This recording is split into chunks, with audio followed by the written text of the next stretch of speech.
साथियों नमस्कार। आज हमने एक थ्योरम लिया है और वो थ्योरम बहुत प्रचलित थ्योरम है जो लगभग 9th-10th में एग्जाम में पूछा जाता है।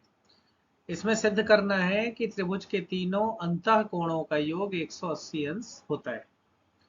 तो इसमें सबसे पहले हमको त्रिभुज के बारे में पता होना चाहिए। त्रिभुज क्या होता है? तीन भुजाओं से घिरा क्षेत्र। तो इसमें देखिए, इसमें शीर्ष तीन है, पहला शीर्ष, दूसरा शीर्ष और तीसरा शीर्ष। इसी तरह इसके तीन किनारे हैं, मतलब तीन भुजाएं हैं, पहली, दूसरी और ये तीसरी। तो इस तरह से इसमें तीन अंतः कोणों का योग 180 अंश होता है, ये हमको प्रूफ करना है। तो पहला अंतः कोण कौन सा है? ये वाला, जहां पर ये देखिए लेजर पॉइंटर है। एक अंतः कोण ये है और तीसरा अंतः कोण ये है। तो इन तीनों कोणों का योग कितना होता है? 180 अंश। ये हमको प्रूफ करना है। तो इसमें देखिए, सबसे पहले हमको अंतःकोण और बहिष्कोण पता होना चाहिए, क्योंकि जैसे ही अंतःकोण कोई बोलता है तो बहिष्कोण क्या होता है।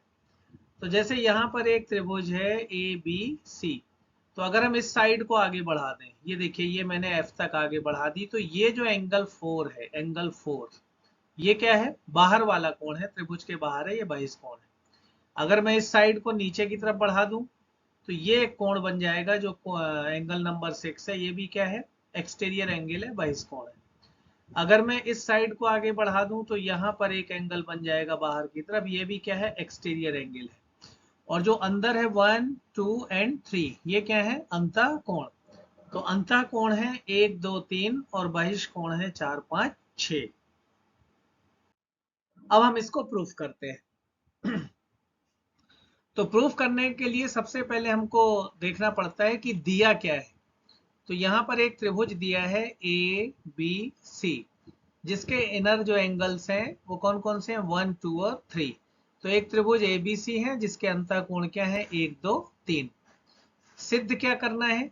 सिद्ध हमको ये करना है कि त्रिभुज के तीनों अंतः कोणों का योग कितना है? 180 अंश, यानी कोण 1 धन कोण 2 धन कोण 3 बराबर कितना? 180 अंश। ये यहाँ पर हमको लिखना चाहिए। अब चूंकि हमको प्रूफ करना है तो प्रूफ करने के लिए हमको एक रचना करनी पड़ेगी। तो एक रचना हमने क्या किया, यहां से डीई लाइन खींची जो सी से होके जा रही है, और ये किसके पैरेलल है? ए बी के। तो DE parallel to A B, इसकी हमने क्या कर ली? रचना।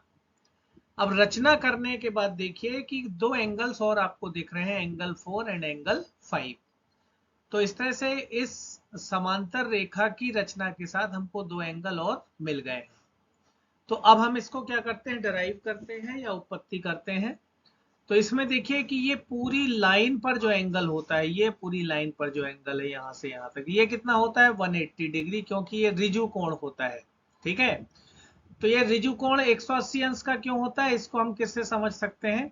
एक सर्कल से समझ सकते हैं। देखिए, एक सर्कल है और सर्कल को हम यदि चार भागों में बांट दें तो 90, 90, 90, 90, ये चार समकोण में बढ़ जाता है। चार समकोण मिलके कितना होता है? 360।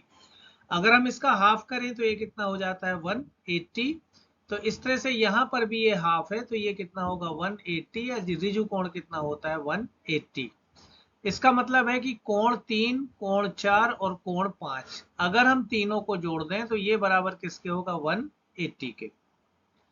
इसके बाद आप देखिए कि हमने लिखा हुआ है यहाँ पर कोण 1 बराबर कोण 4 और कोण 2 बराबर कोण 5। ऐसा क्यों है? क्योंकि देखिए, ये लाइन और ये लाइन, ये कैसी है? पैरेलल है, समांतर है। और ये तिर्यक रेखा इनको क्या कर रही है? काट रही है। तो काटने से एंगल 1 और एंगल 4, ये दोनों कैसे एंगल हैं? अल्टरनेट एंगल, या जिसको हम कहते हैं एकांतर कोण। तो एकांतर कोण होने के कारण कोण 1 किसके बराबर है? कोण 4 के। इसी तरह से कोण 2 बराबर किसके है? कोण 5 के। ये देखिए, कोण 1 बराबर कोण 4 एकांतर कोण, कोण 2 बराबर कोण 5 एकांतर कोण। अब 2 और 3 में जो वैल्यू दी गई है कोण 4 और कोण 5 की, उसको हम किस में रख रहे हैं? बिंदु 1 में। ये देखिए, बिंदु 1। तो इस तरह से हमने क्या किया? कोण 4 की जगह लिख दिया कोण 1, कोण 5 की जगह लिख दिया कोण 2। तो क्या आ गया? कोण 3 धन कोण 1 धन कोण 2 बराबर कितना हो गया? 180 अंश। हम इसको क्रम से लिख सकते हैं, क्योंकि योग क्रम में होता है, क्रम आगे पीछे होने से कोई फर्क नहीं पड़ता है।